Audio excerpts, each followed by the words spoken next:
Bien, una vez más, hermanos, buenos días, que el Señor les bendiga. Le voy a pedir, por favor, que vayan conmigo en sus Biblias al libro de Marcos, capítulo 2. Marcos, capítulo 2, versículos 13 al 17. Quisiera dar gracias a todos los hermanos que estuvieron orando por nosotros.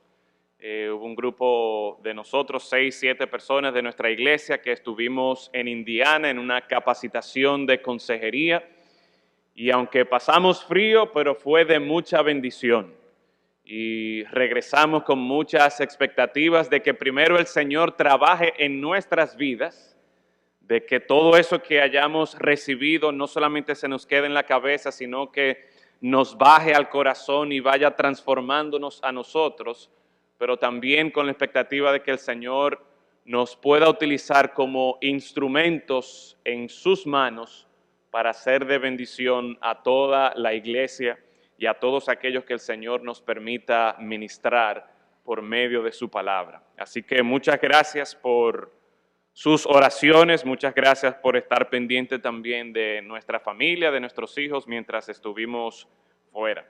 Marcos capítulo 2, versículos del 13 al 17.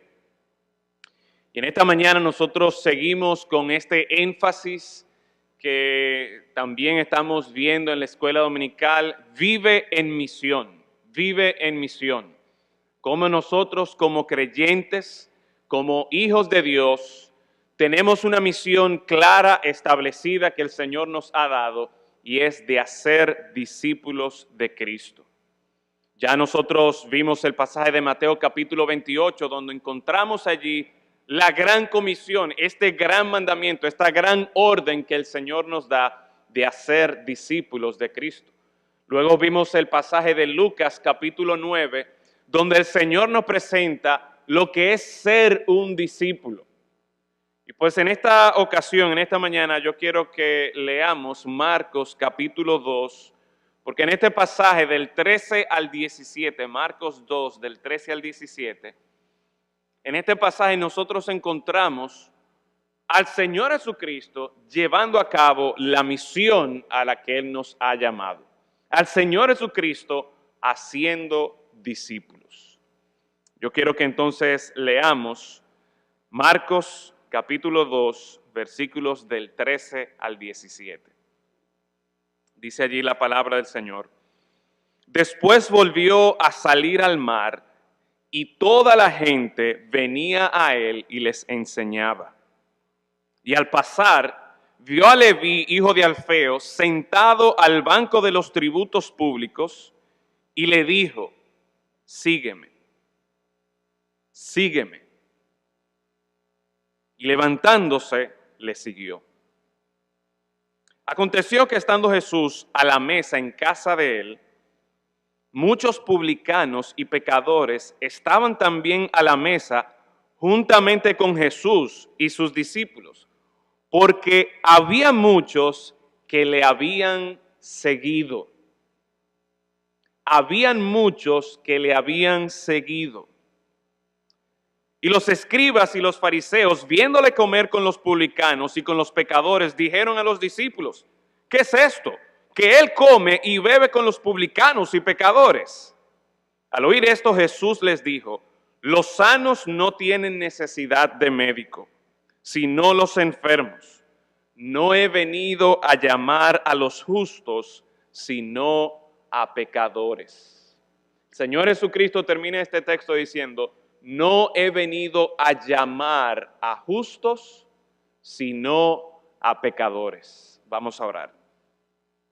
Padre, en esta mañana damos gracias porque hemos tenido un tremendo tiempo de adoración en el que hemos podido considerar su amor para con nosotros, su fidelidad para con nosotros, lo maravilloso que es su gracia, su perdón, su paciencia para con pecadores como nosotros.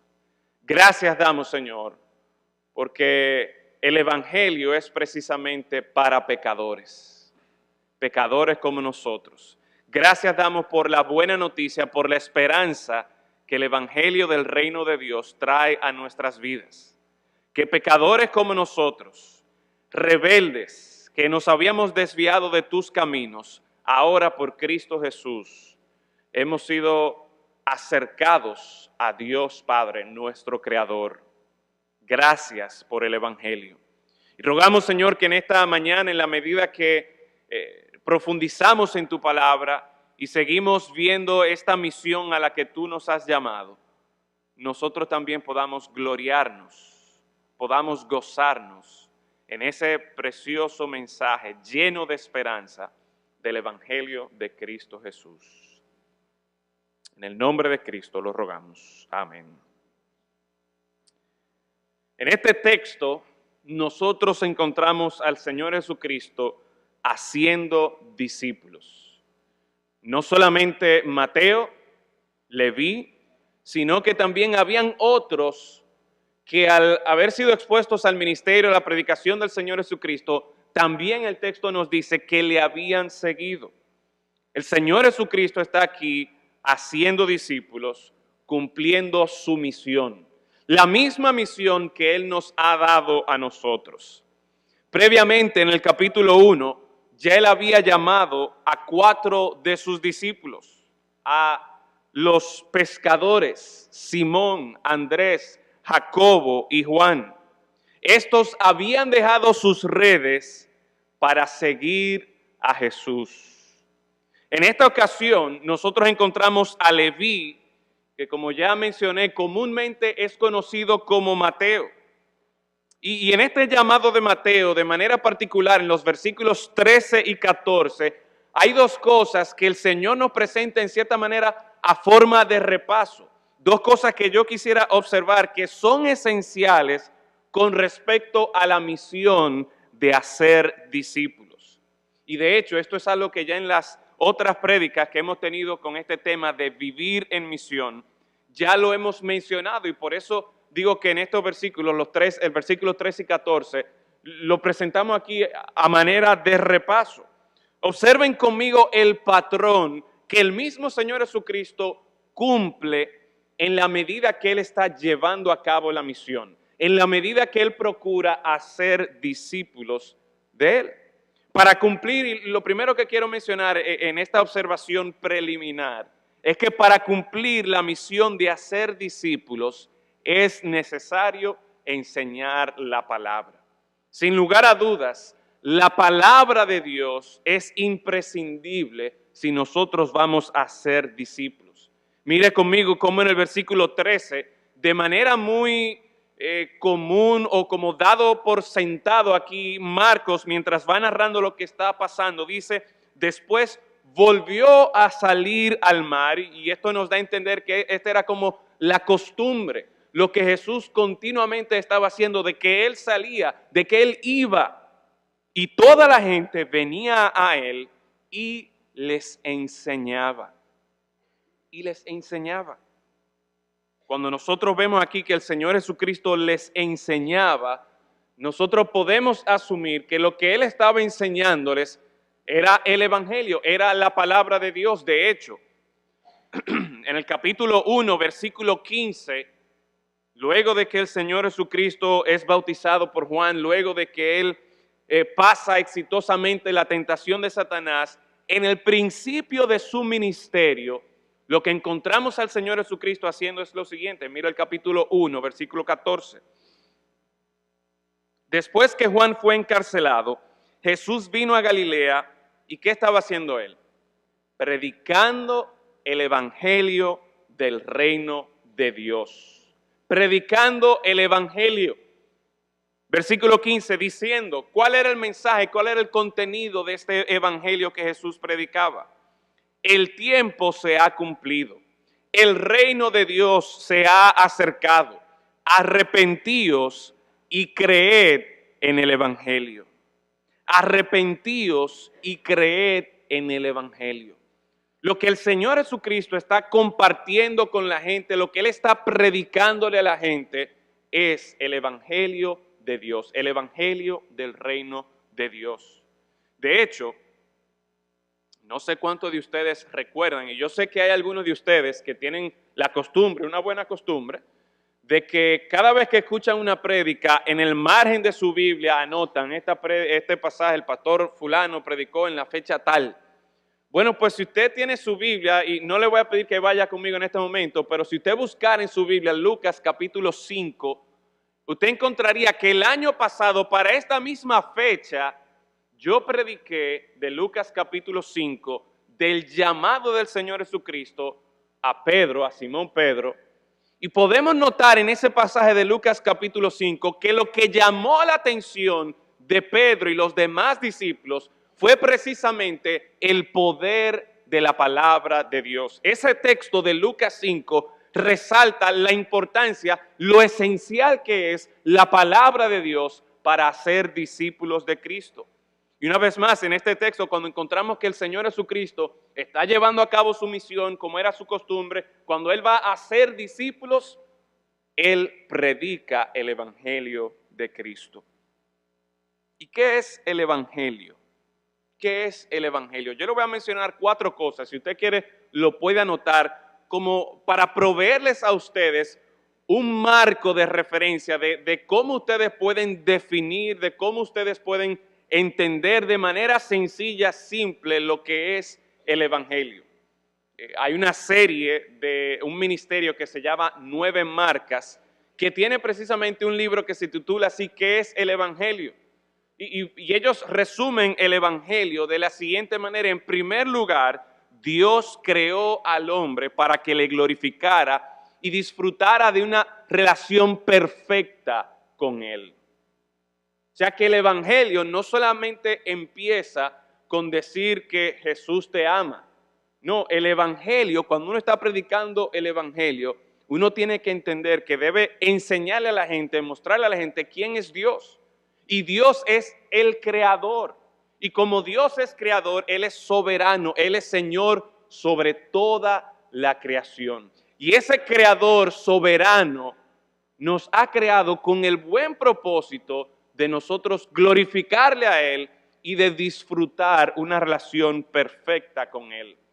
Pero el Evangelio, que es comúnmente conocido como la buena noticia de Cristo, tiene una mala noticia.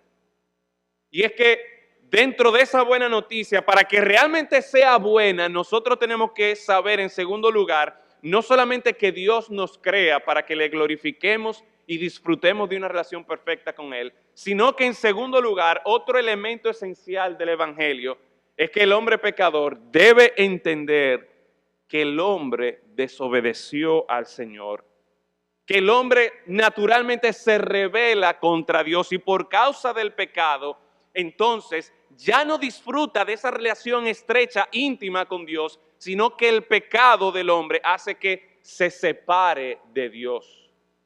Y por eso nosotros encontramos en el libro de Génesis cómo cuando Adán y Eva pecan, ellos son echados fuera de la presencia de Dios. Y eso es lo mismo que ocurre con nuestro pecado hoy día, que por causa del pecado del hombre, a menudo uno piensa, no, yo soy bueno, pero no, el Señor nos dice, mira, somos pecadores. Y por causa de nuestro pecado estamos separados de Dios. Pero en tercer lugar, el Evangelio también nos presenta la buena noticia. Nos presenta de que hay esperanza. ¿Por qué? Porque ese Dios creador que fue ofendido por nuestro pecado, contra quien nosotros nos rebelamos, ese Dios creador soberano nos provee la reconciliación consigo por medio de Cristo. Y en cuarto lugar, el hombre entonces responde a esa invitación. El hombre responde a este mensaje de esperanza, reconciliándose con Dios cuando se arrepiente de sus pecados y busca entonces acercarse a Dios por medio de Cristo. Esos son 4 elementos esenciales del Evangelio. Dios es soberano, Dios es nuestro creador. Él quería que nosotros disfrutáramos una relación perfecta con Él, pero número 2, el hombre peca y por causa del pecado somos separados de Dios. Pero número 3, Dios en su misericordia y en su gracia para con nosotros provee un medio para reconciliarnos. Y número 4, nuestra respuesta a esa invitación de reconciliación es que pongamos nuestra fe en Cristo Jesús. ¿Para qué? Para que una vez más, nosotros que éramos extraños, nosotros que nos habíamos alejado de Dios por causa de nuestro pecado, ahora podamos acercarnos a Él. Entonces, en cierta manera, nosotros podríamos decir que el Evangelio, o que por medio del Evangelio, Dios procura acercar al hombre pecador a sí mismo. El Evangelio lo que está buscando es que nosotros como hombres pecadores que nos hemos desviado por nuestro propio camino, al ver la gloria de Cristo, al ver la majestad de Cristo, la belleza de Cristo, lo bueno que es Cristo, lo impresionante que es Cristo, nosotros volteemos nuestra cabeza, cambiemos el rumbo de nuestra dirección y podamos apreciar que ciertamente Cristo es mejor. Vale la pena seguir a Cristo. Y entonces, cuando nosotros vemos el Evangelio dentro del contexto de la misión a la que el Señor nos está llamando, hermanos, esto es una misión de vida o muerte.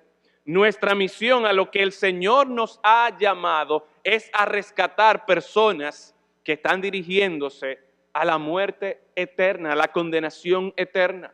Y nuestra misión es que en la medida de lo posible, en el lugar donde el Señor nos ha colocado, nosotros seamos instrumentos de Dios para acercar al pecador a Dios.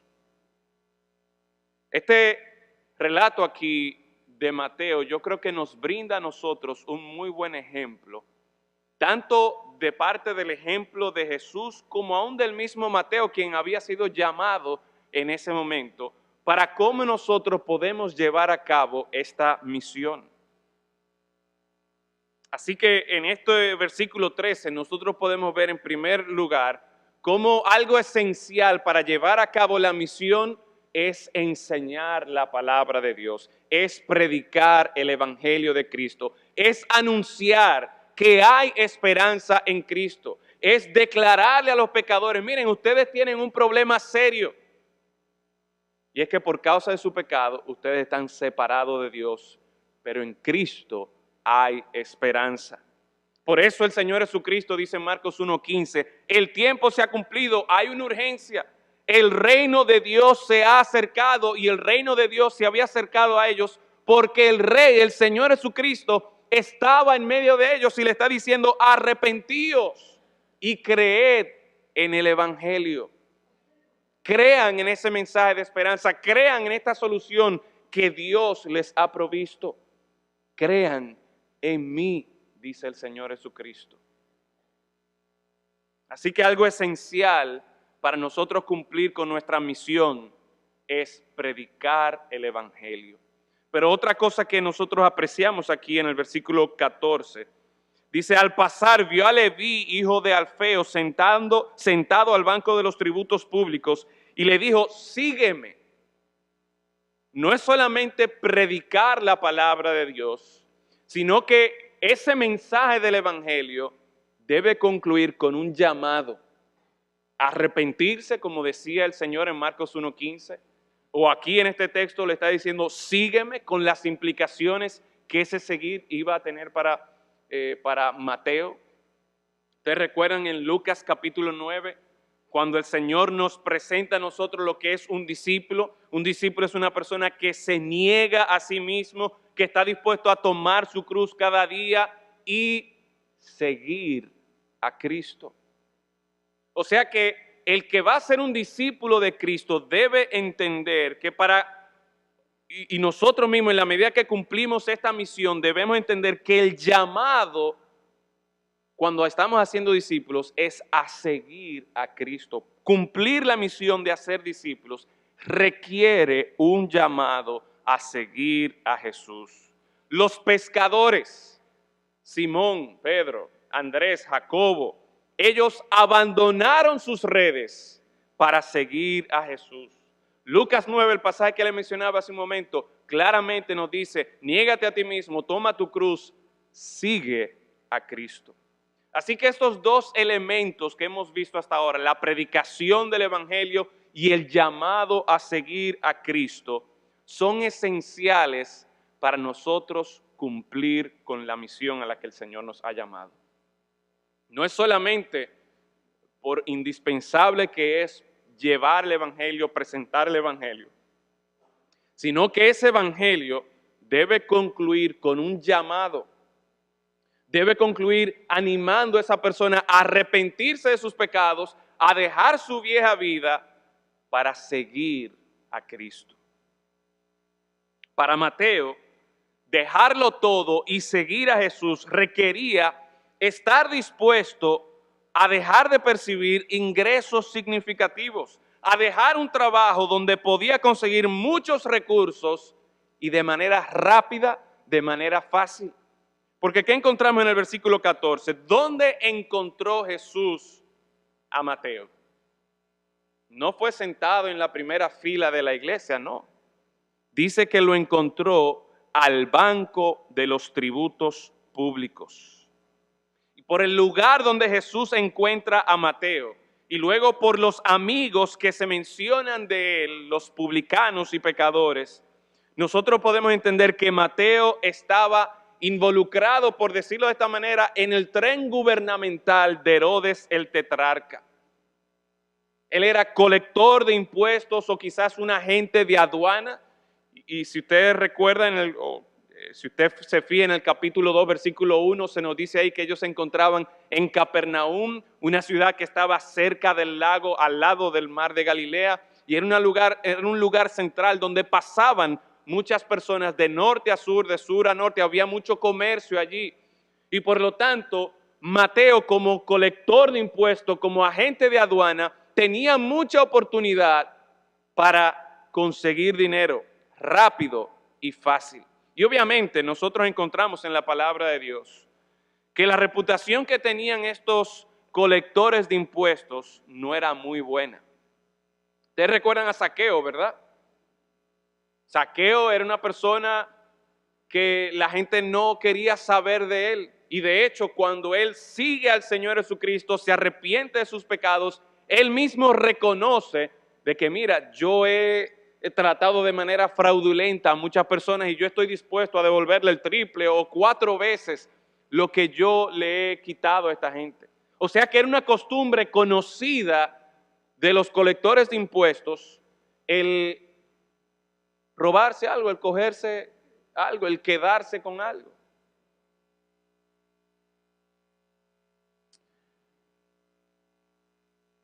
Interesante que más adelante en el versículo 16 y en otras partes de los evangelios, a menudo nosotros encontramos que los publicanos, cuando están aquí escritos en la Biblia, no aparece solamente la palabra publicanos, sino que dice publicanos y, ¿qué más? Y pecadores. Corruptos publicanos, pecadores, lo peor de la sociedad, la escoria de la sociedad. No solamente porque robaban dinero, sino porque ellos estaban a favor del Imperio Romano. O sea que la visión, la imagen que tenía el pueblo de Israel, y aún más, como veremos otros individuos que están en este texto, los escribas y fariseos, la imagen que tenía de estos colectores de impuestos, incluyendo al mismo Mateo, no era para nada buena. Lo que encontramos aquí entonces es que el Señor Jesucristo se acerca a un individuo como este para hacerlo su discípulo. Ahora, quiero que consideremos una vez más lo que esto implicaba para Mateo. Mateo no era que iba a seguir con su dinero o quizás de manera lícita iba a seguir cobrando sus impuestos, teniendo una posición de influencia, sino que aquí el texto nos dice que cuando el Señor Jesucristo le dice, sígueme, ¿qué hizo Mateo? Levantándose, le siguió. Esto nos recuerda lo que hicieron los discípulos en Lucas capítulo 5, que después de esa gran pesca, ellos dejaron todo. Dejaron todos los peces que habían conseguido, dejaron sus barcas, dejaron sus redes, dejaron todos sus instrumentos de trabajo y siguieron al Señor Jesucristo. Ahora, a diferencia de los pescadores que en cualquier momento, y que de hecho en los mismos evangelios nos damos cuenta de que después de la muerte del Señor Jesucristo, ellos regresaron a pescar. A diferencia de los pescadores, Mateo, en la posición que él se encontraba, él no podía decir, miren, cúbranme aquí 2 semanas o 1 año o 2 años o 3 años que yo voy a regresar. No, esa es una posición que era muy codiciada por la gente. Esa era una posición que en ese tiempo era como quizás hoy día con ciertas cuñas tú podías conseguir esa posición. Y si tú en algún momento dudabas, titubeabas de que va a seguir o no, perdí ese puesto y no había manera de recuperarlo. Así que cuando Mateo decide seguir a Jesús, él realmente está haciendo este compromiso de seguir a Jesús. Ahora pregunta, ¿por qué Mateo haría esto? ¿Por qué Mateo, con tan solo escuchar estas palabras del Señor Jesucristo, sígueme, él lo dejaría todo y se iría? En el caso de los pescadores, cuando el Señor Jesucristo llama a Simón, nosotros recordamos ese evento allí, como el Señor Jesucristo le dice, miren, vuelvan al mar. Y Pedro está diciendo, mira, Señor, nosotros hemos pecado toda la noche, mas en tu palabra nosotros lo vamos a hacer. Y efectivamente, cuando ellos fueron allá, ellos recogieron muchísimos peces, las redes se le estaban rompiendo, llamaron a otra barca para que los ayudara, las 2 barcas se estaban hundiendo y ellos quedaron sorprendidos con el poder de la palabra del Señor Jesucristo. Y fue ese poder manifiesto allí en ese momento que los sorprendió a ellos de manera tal que cuando el Señor Jesucristo los invita a ellos a seguirlo, a que ahora sean pescadores de hombres, ellos con mucho gusto dejaron todo.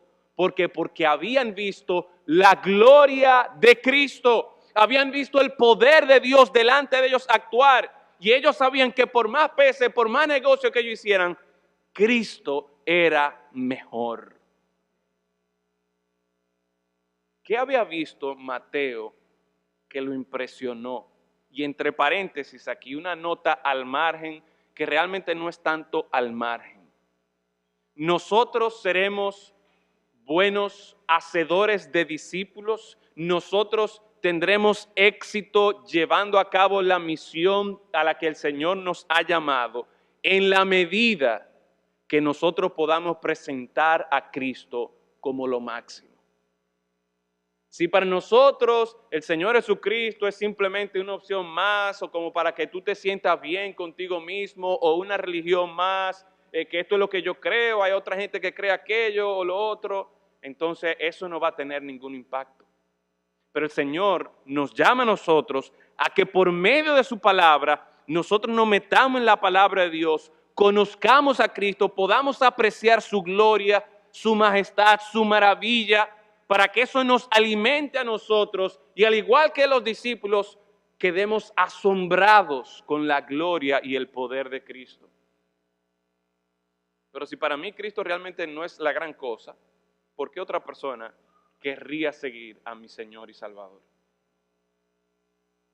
Así que esto es un llamado, hermanos, a que nosotros continuamente estemos poniéndonos delante de la palabra de Dios, para que la gloria del Señor Jesucristo pueda resplandecer también en nuestros corazones. Y para que nosotros, conociendo al Señor Jesucristo, en la medida que proclamamos a Cristo, otros queden impresionados, atrapados, atraídos por el Señor Jesucristo.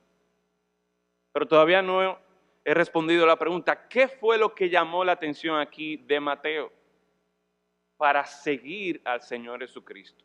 Yo creo que la respuesta la encontramos en los siguientes versículos y de hecho lo encontramos en el conflicto que el Señor Jesucristo tuvo con los escribas y fariseos.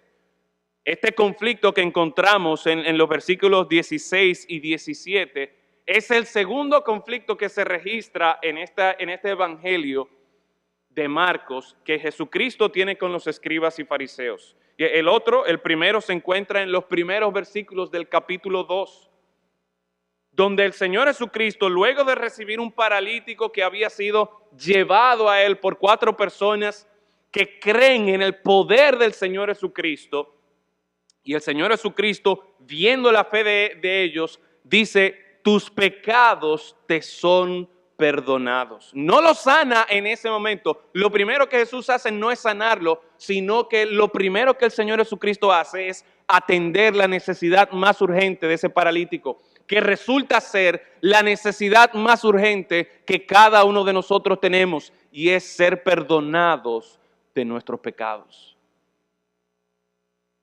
Cuando los fariseos y escribas allí escuchan: óyeme, ¿y qué es lo que se cree este maestro? ¿Qué es lo que se cree este individuo diciendo tus pecados te son perdonados?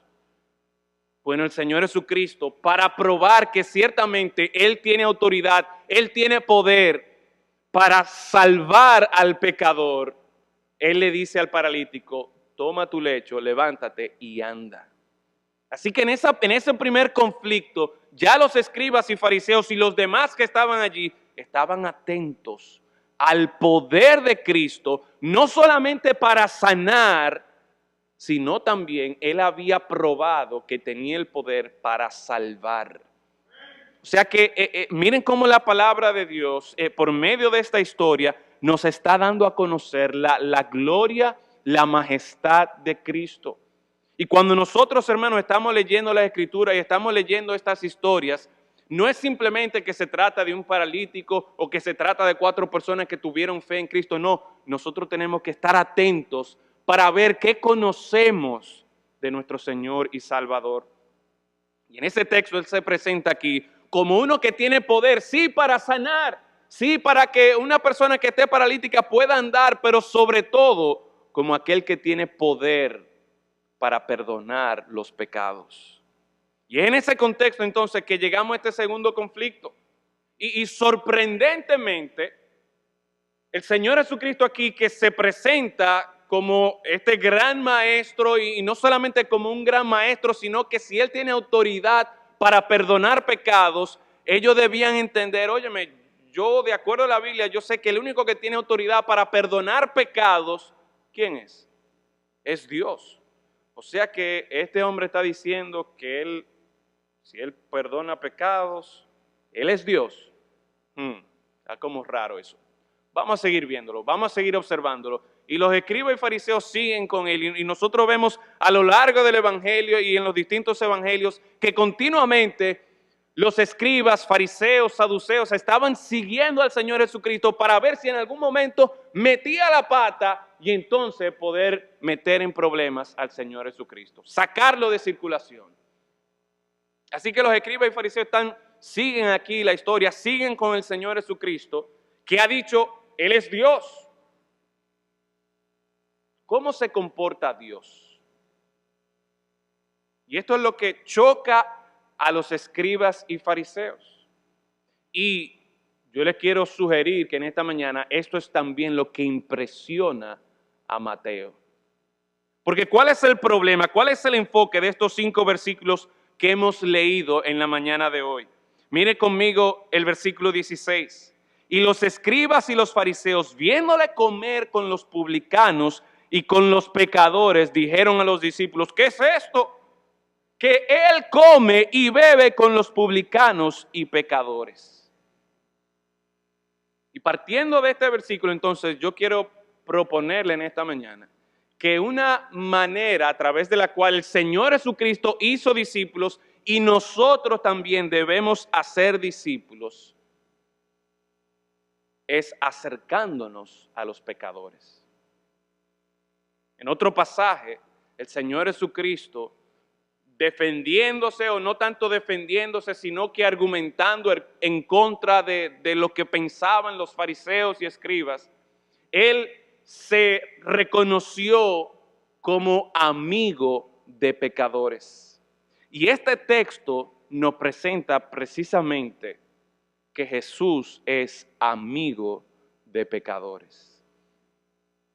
Miren conmigo el versículo 15. Aconteció que estando Jesús a la mesa en casa de él, Muchos publicanos y pecadores estaban también a la mesa juntamente con Jesús y sus discípulos, porque había muchos que le habían seguido. En 2 ocasiones encontramos esta palabrita aquí, que habían seguido. Mateo había seguido a Jesús. Muchos de los publicanos y pecadores habían seguido a Jesús.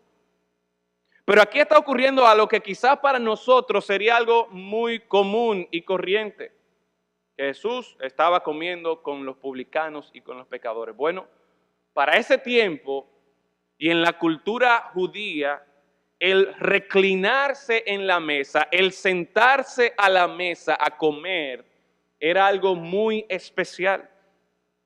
Y era algo que solamente ocurría con la familia o con personas muy cercanas, con amigos muy cercanos. Y lo que nosotros estamos viendo aquí es que el Señor Jesucristo rompe ese paradigma incorrecto que tenían los escribas y fariseos y que tenían las autoridades religiosas en ese tiempo. Y Él se acerca a los pecadores. Él disfruta, Él pasa un tiempo allí de intimidad con los pecadores, con los publicanos y con los pecadores. El hecho de que el Señor Jesucristo se acercara a Mateo, a donde él estaba allí, el hecho de que el Señor Jesucristo se acercara al banco de los tributos y se dirigiera a Mateo y le dijera, ven, sígueme.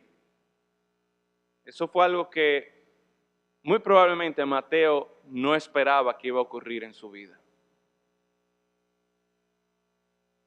Por lo que nosotros vemos aquí en el texto, es muy probable que Mateo ya había escuchado acerca del Señor Jesucristo, ya la fama del Señor Jesucristo había corrido. Al final del capítulo 1, en el versículo 45, nosotros vemos cómo una de las personas que el Señor Jesucristo había sanado estaba regando por todas partes quién era Jesús, el poder de Jesús. Pero no solamente el poder, sino la palabra con autoridad con la que él enseñaba, y la gente estaba sorprendida. La gente estaba deseosa de escuchar a Jesús. Y que el Señor Jesucristo se acercara a un publicano, a un corrupto como Mateo. Eso fue algo que sorprendió a Mateo. Pero no solamente a Mateo, sino que a los escribas y fariseos. Y es precisamente por el hecho de que ya en el pasaje anterior, en los versículos anteriores, él acababa de decir, miren, yo tengo poder para salvar, yo tengo poder para perdonar los pecados. El único que tiene poder para perdonar pecados es Dios. Por consiguiente, por lo tanto, si estamos pensando de manera lógica, lo que Jesús está diciendo, yo soy Dios. ¿Cómo se comportaría Dios? Bueno, en la mente de los fariseos, Dios no tiene nada que ver con el pecado. Dios es santo y ciertamente, hermanos, Dios es santo. El Evangelio nos enseña a nosotros que por causa de nuestro pecado nosotros hemos sido echados fuera de la presencia de Dios. Pero el Evangelio de Cristo también nos presenta a nosotros la misericordia, el amor, la gracia, el perdón de Cristo. Y cómo de manera asombrosa esta mayor expresión del amor de Dios para con nosotros se manifiesta en que no es que el Señor Jesucristo, no es que Dios manda un mensajero ahí para que se junte con los pecadores, no, Dios mismo que se hace hombre. Recuerden Marcos 1:15, el tiempo se ha cumplido, el reino de Dios se ha acercado, y la razón por la que el reino de Dios se ha acercado es porque el Rey está presente. Cristo estaba con ellos, Dios mismo estaba con ellos, Dios mismo está dispuesto a acercarse a lo que en ese tiempo se consideraba quizás de lo más corrupto de la sociedad. Dios estuvo dispuesto a acercarse y a tener comunión con ellos, procurando mostrar su amor, gracia, misericordia para con ellos. Para con Mateo, para con el resto de los publicanos y pecadores. Es interesante que en el pasaje de Lucas capítulo 5, donde se describe este mismo relato, se nos presenta a nosotros que Mateo había organizado un gran banquete y la idea era como que se estaba presentando esta oportunidad para que Cristo pudiera presentarles el Evangelio. Yo no sé qué es lo que pasa teológicamente con el tema de la comida y los cristianos, pero hay muchos cristianos que les gusta mucho la comida, ¿verdad? Y eso es bíblico, eso es bíblico. Miren cómo Mateo, en una oportunidad para evangelizar, ¿qué hace él? Él hace un gran banquete. Así que es bíblico, hermano, que nosotros usemos la comida para alcanzar a las personas. El Señor Jesucristo aquí aprovecha esta oportunidad donde Mateo invita. ¿A quién va a invitar Mateo? A los escribas, a los fariseos, no, a sus amigos, a los publicanos, al resto de los pecadores. ¿Y qué hizo Jesús? Bueno, no, mira, Mateo, yo te voy a escribir un bosquejo para que tú hables con ellos, porque yo con esa gente no me junto. No, Señor Jesucristo no piensa así. El Señor Jesucristo es amigo de pecadores. Y vemos cómo Él se acerca a los pecadores, vemos cómo el mismo Mateo, siendo ya discípulo del Señor Jesucristo, invita a estos otros pecadores. ¿Para qué? Para tener ese tiempo de comunión con ellos en cierta manera, para tener ese tiempo de acercamiento, pero sobre todo para aprovechar la oportunidad de compartir el Evangelio de Cristo. Hermano, quizás mientras yo he estado hablando de los publicanos, de los colectores de impuestos, de lo corruptos que ellos son, quizás usted ha estado pensando en los políticos de nuestro país. Y cómo a menudo en la página de Facebook o en Twitter o en donde sea, nosotros estamos continuamente quejándonos de los políticos de nuestro país. Pero yo entiendo, hermanos, que nosotros no solamente debemos pensar en los políticos de nuestro país. Ciertamente el Señor, si estuviera aquí en este momento, en este tiempo, con toda la corrupción que hay, Él no diría, no, mire, esa persona no tiene, esa gente no tiene esperanza. No, yo ni siquiera me voy a juntar con ellos. No me voy a pegar de ellos. Vaya a ser que se me pegue un chin de esa corrupción. No. Lo que vemos aquí es que con los corruptos de ese tiempo, el Señor Jesucristo se acercó, fue donde ellos, comió con ellos, compartió con ellos para llevarles el mensaje del Evangelio. Y dice el texto que muchos le seguían. ¿Por qué? Porque Él mostró que era amigo de pecadores. Hermanos, ciertamente el Señor nos advierte que no amemos al mundo ni las cosas que están en el mundo. El Señor nos exhorta a que tengamos cuidado con las relaciones que tenemos, pero esto no significa que nosotros vamos a estar totalmente separados del mundo, como que nosotros somos más santos o mejores que los demás. No, si nosotros estamos enfocados en la misión a la que el Señor nos ha llamado, nosotros tenemos que estar dispuestos a compartir con los pecadores. Quizá usted no es un político, quizá usted es un ingeniero, y podríamos cambiar la palabra aquí, que el Señor Jesucristo fue a donde los ingenieros y pecadores. ¿Por qué? Porque los ingenieros son pecadores, o los arquitectos son pecadores, o los maestros son pecadores, o los abogados son pecadores, o los banqueros son pecadores, o los doctores son pecadores. Todos somos pecadores y Jesús es amigo de pecadores. Siendo Dios, siendo santo, siendo justo, Él vino a esta tierra. El reino de Dios se ha acercado. El rey mismo se ha acercado. Y el rey no se codió solamente con ese grupito de discípulos que él era fiel. No, él se acercó para ser esos discípulos. Él se acercó a los corruptos de su sociedad. Él se acercó a los publicanos, a los pecadores. Él fue amigo de los pecadores. Y esto fue lo que impresionó. Yo creo, no lo dice el texto, pero yo creo que esto fue lo que impresionó a Mateo. Esto fue lo que impresionó a los publicanos y a los demás pecadores que estaban allí, que habían decidido seguir a Jesús. Muchas veces yo me temo que aún en mi propia vida, o en la vida de nosotros como iglesia, como cristianos que tenemos 15, 20, 30 años en el Evangelio, hemos llegado a una posición que de manera natural nos hemos alejado de gente pecadora. No tenemos ni siquiera conocido que son pecadores. Todos nuestros amigos son cristianos y no hay nada de malo con que nuestros amigos sean cristianos. Pero si nosotros vamos a cumplir con la misión a la que el Señor nos ha llamado, de manera intencional debemos nosotros buscar las oportunidades para acercarnos a los pecadores, a los corruptos, a lo que la sociedad no quiere saber, a las prostitutas, a los homosexuales, a los delincuentes, a lo más malo. ¿Por qué? Porque una vez más, Jesús es amigo de pecadores. Y sea cual sea el pecado, Jesús es amigo de pecadores.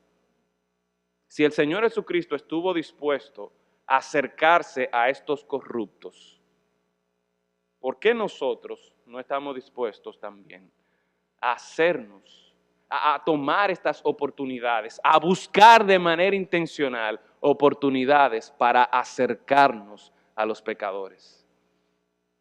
Ciertamente yo podría ver aquí en la iglesia y decir, mira, me voy a juntar con el hermano tal para discipularlo. Pero eventualmente nos vamos a agotar, se van a agotar los nuevos creyentes para yo discipular. ¿Y qué significa eso? Y que de hecho es el plan de Dios, que no que nos quedemos aquí dentro de las paredes de la iglesia con los hermanos que tienen buenas costumbres. No, el Señor nos dice id. El Señor después volvió a salir. Era la costumbre de él salir, llevar el evangelio, acercarse a los pecadores. Y así como Simón Pedro, Andrés, Juan, fueron sorprendidos por la palabra de Cristo, por el poder de la palabra de Cristo. Aquí Mateo, este publicano corrupto, pecador, junto con sus otros amigos publicanos, pecadores, ellos también fueron sorprendidos, no solamente por el poder de la palabra de Dios, sino por la demostración de amor del Señor Jesucristo al acercarse a ellos.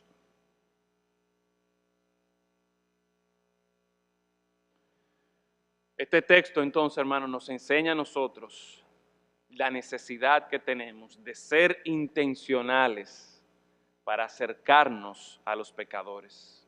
Jesús, amigo de pecadores. Vamos a orar. Padre, en esta mañana nosotros damos gracias porque Jesús es amigo de pecadores. Si no fuera así, si Él no se acercara a los pecadores, nosotros estaríamos perdidos. Gracias, Señor, por tu misericordia. Gracias por tu amor mostrado a los pecadores dentro de los cuales yo me encuentro. Y, Señor, es nuestra oración que como iglesia, como discípulos tuyos, nos ayudes también a imitar este ejemplo de Cristo, de buscar oportunidades, de ser intencionales en acercarnos a los pecadores para mostrarles a un Dios que ciertamente es santo y que no quiere nada que ver con el pecado, pero un Dios que siendo santo también mostró amor para con nosotros.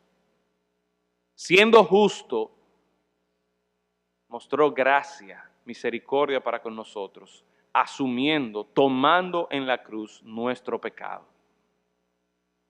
Oh Señor, que nosotros estemos cada día sorprendidos de que tú quieras tener una comunión íntima con nosotros.